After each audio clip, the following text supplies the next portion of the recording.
YouTube, how we doing, family? It's your boy, Yo. And this is another episode of Yo Hoops. We go through every NBA game every day. Today is Friday, February 7th, and we have a 7-game NBA card. I'm going to walk you through every game, let you know which sides I like, and stick around because I'll let you know my highlighted play of the day. I do this every day for free, so make sure you leave a like, subscribe to the channel, and let me know your favorite games in the comment section below. Without further ado, let me get into today's recap.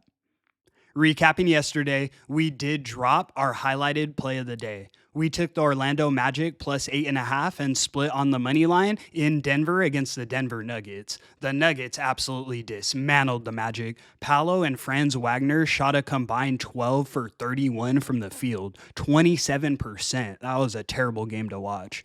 Overall, we did go 3-2-1 against the spread on the card, so I'm not seeing the board terrible, but I need to line up some highlighted plays. In February, in the new month, I'm now 26, 20, and 2, so still hitting at a 56.5% clip, but we've now dropped 4 highlighted plays in a row. Let's go get back in that win column today. Without further ado, let me get into today's games. In our first matchup, we have the Cleveland Cavaliers in Washington taking on the Washington Wizards. Cavs are laying 17.5, and the total is 236. Both of these teams made quite a few trades in the last few days, so keep an eye on who goes because this could be the debut for a few players in this one. The Cavs traded Caris LeVert and Gorgeous Niang to the Hawks in exchange for DeAndre Hunter. I feel like the Hawks fleeced them. DeAndre Hunter's middle of the pack. Gorgeous and Caris LeVert were hooping. Sam Merrill is ruled out, and then Donovan Mitchell is also probable for the Cavs. On the Wizards side, they sent Kyle Kuzma to Milwaukee in exchange for Chris Middleton. So they have Middleton, Marcus Smart, Alex Len, and AJ Johnson all questionable. They picked up quite a few pieces. Alex Sarr and Malcolm Brogdon are ruled out for this one. Like I said, I do need to see who goes in this one, but due to the trades being so recent, I don't think any of the new additions necessarily will go in this one. That being said, the Wizards look like a new team in their last few outings. The Wiz are now on a 3-game win streak, their longest of the season.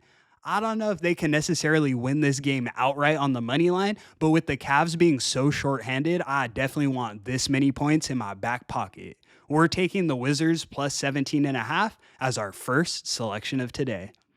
Let's move. In our next matchup, we have the San Antonio Spurs in Charlotte taking on the Charlotte Hornets. Spurs are laying 10.5 points, and the total is 228.5.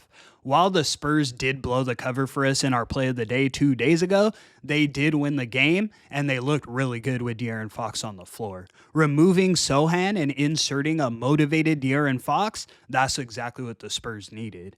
I don't typically want to lay double digits with San Antonio, but I do feel like it's the right move here. The Hornets on the other side have hooped as home underdogs, so it does make me a little nervous. They're now 15, 9, and 1 against the spread, getting points at home. The Hornets are.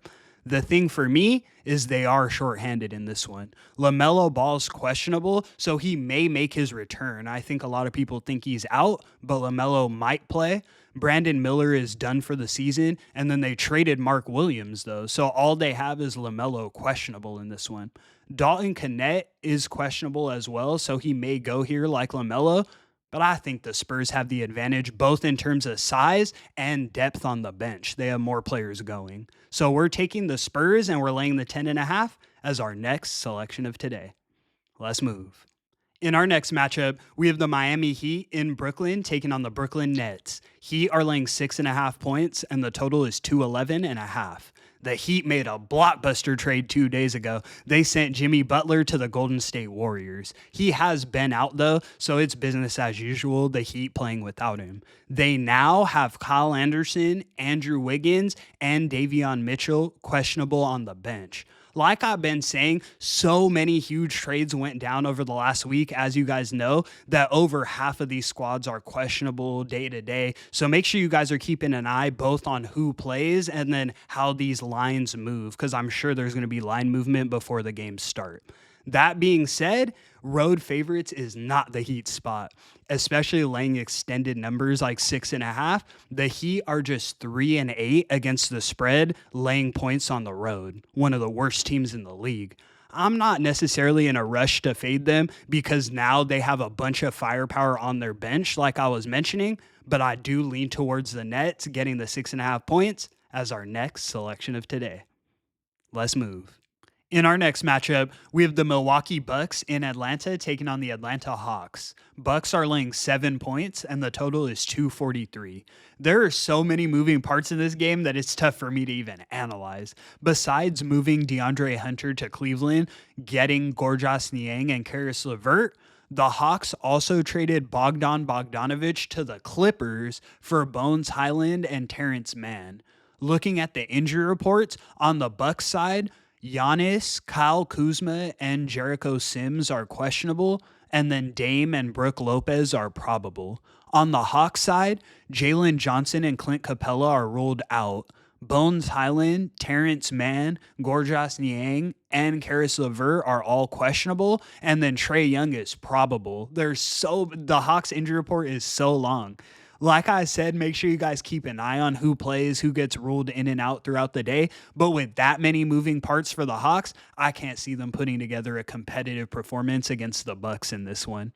I really would like Giannis to go, but even questionable, I lean towards the Bucks. We're taking the Bucks laying the 7 points as our next selection of today. Let's move. In our next matchup, we have the Philadelphia 76ers in Detroit taking on the Detroit Pistons. Sixers are laying 4.5 points, and the total is 226. Looking at the injury reports for this one, the Sixers have Yabusele questionable and Andre Drummond ruled out. Joel Embiid will go in this one, though, and he looked good in his last outing against the Mavericks. He dropped 29, 11, and 10 in 36 minutes on 12 for 23 shooting. So Embiid came out the gate hooping. On the Pistons side, Cade Cunningham, Dennis Schroeder, and Lindy Waters III are all questionable, and then Malik Beasley and Tobias Harris are probable. I lean towards the Sixers. Embiid playing well with Maxey on the court, that's a lethal threat. I want to see if Cade plays here because Cade Cunningham is questionable for the Pistons, but if he doesn't, this line is going to grow to Sixers minus 7.5. I think we get value laying the 4.5 here, so we're taking the Sixers laying the points as our next selection of today. In our next matchup, we have the Toronto Raptors in Oklahoma City taking on the Oklahoma City Thunder. Thunder are laying 19 points, and the total is 230. Laying 19 points pregame puts this in the top 10 biggest spreads in NBA history. And I'm here to tell you guys it is warranted. Oklahoma City is one of the only teams not making all these trades, partaking in the trade madness, and that's because they built their team organically. They don't need to change anything up. Looking at the injury reports for this game, AJ Mitchell, Ousmane Dieng, and Cason Wallace are all ruled out for the Thunder. On the Raptors side, RJ Barrett, Jacob Poeltl, Brandon Ingram, and PJ Tucker are all ruled out. And then, of course, they'll be without Bruce Brown and Kelly Olynyk, who they traded to the Pelicans for an injured Brandon Ingram. Being this banged up, then coming into Oklahoma City, that's a terrible spot. After the Clippers lost yesterday, the Thunder are now the number 1 home team in the league at 17-7-1 against the spread. I see them airing out the Raptors by 20 plus easily here. We're taking the Thunder laying the 19 as our highlighted selection of today. Let's move. In our last and final matchup of the evening, we have the Utah Jazz in Phoenix taking on the Phoenix Suns. Suns are laying 9 points, and the total is 233. While the Jazz don't have many moving pieces on their roster, they facilitated so many of the banger trades around the league that I just have to shout them out. Thank you, Utah, for making the league fun again. They're part of every big 3-team trade. Looking at the injury reports for this one, Colin Sexton, Jordan Clarkson, and Cody Williams are all ruled out for Utah. On the Phoenix side, Bradley Beal, Kevin Durant, and Ryan Dunn are all questionable. There's been a rumor around the league that there's tension in the Suns locker room. They're currently sitting in 9th place in the West, and while every team was out making trades, loading up their rosters, the Suns were stuck. Rumor has it, Kevin Durant and Devin Booker wanted to make something happen. The problem is that Bradley Beal is on a supermax contract with no trade clause. Beal averages 17, 3, and 3 on 49% shooting, and he's only played in 37 of the Suns' 50 games. Is that worth $50 million a year to you? Bradley Beal currently makes more than LeBron James. I can't back the Suns with this type of negative aura surrounding the team. They're 4-14-1 as home favorites, anyways, worst in the league. So we're taking Utah plus the 9 points as our last and final selection of today. An honorable mention that could be a highlighted play back in our old format. And that's going to conclude today's video. Thank you so much for tuning in, guys. We are on a 4-game losing streak on our highlighted plays. I'm fiending to get back in that win column. We are still positive on every game played in February and on all highlighted plays in the new year, but I hate dropping multiple in a row. Let's go get back in that win column. Thank you for rocking with me. I do this every day for free, so make sure you leave a like and subscribe to the channel. It's your boy, Yo! And until the next one, I'm going to catch y'all. Peace.